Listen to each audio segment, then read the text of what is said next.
தேவனுடைய ஐஸ்வர்யம், ஞானம், அறிவு என்பவைகளின் ஆழம் எவ்வளவாயிருக்கிறது! அவருடைய நியாய தீர்ப்புகள் அளவிடப்படாதவைகள், அவருடைய வழிகள் ஆராயப்படாதவைகள். ரோமர் 11:33. தேவனுடைய ஐஸ்வர்யம், ஞானம், அறிவு என்பவைகள் தேவனுடைய ராஜ்யத்தை சார்ந்ததாகும். இவைகளின் மகத்துவம் எல்லாருமே நாம் அனைவருமே கீழ்ப்படியாதவர்களாகி பாவி என்ற உண்மை தன்மையை வெளிப்படுத்துவதே.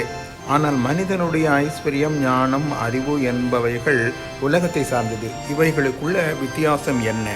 தேவனுடைய ஐஸ்வர்யம், ஞானம், அறிவு என்பவைகள் தேவனுடைய ராஜ்யத்துக்கு நேராக நம்மை வழிநடத்தும். ஆனால் மனிதனுடைய ஐஸ்வர்யம், ஞானம், அறிவு என்பவைகளோ உலகத்தை சார்ந்ததால் உலகத்தில் சண்டை, சச்சரவு, பெருமை, பொறாமை, பகை, விரோதம், பொய், களவு, கொலை இன்னும் இவ்விதமான செயல்பாடுகளின் வழியாக முடிவிலே நித்திய அழிவுக்கு நேராக மனிதர்களை நம்மை வழிநடத்தும்.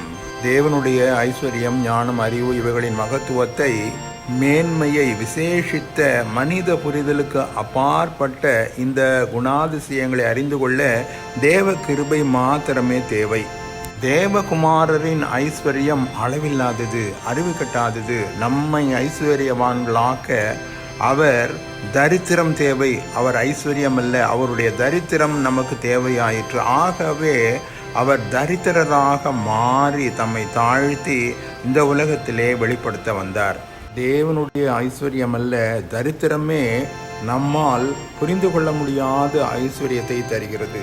அதேபோல் உலக தோற்றத்திற்கு முன்னே மறைக்கப்பட்ட தேவ ஞானத்தாலே உலகத்திற்கு மறைக்கப்பட்ட தேவ ஞானத்தை பைத்தியமாக தோன்றும் பிரசங்கத்தாலே விசுவாசிகளை ரட்சிக்கிறார் என்று வேதவசனம் கூறுகிறது. தேவனுடைய ஐஸ்வர்யம், ஞானம், அறிவு இவைகள் நமக்கு நித்திய ஜீவனை அளிக்கிறது. நமக்கு தேவை நித்திய ஜீவனா, நித்திய மரணமா? ஆண்டவராகிய இயேசு கிறிஸ்துவே தேவனுடைய மகத்துவமான ஐஸ்வர்யம், ஞானம், அறிவு இவைகளை எங்களுக்கு வெளிப்படுத்தும். ஆமேன்.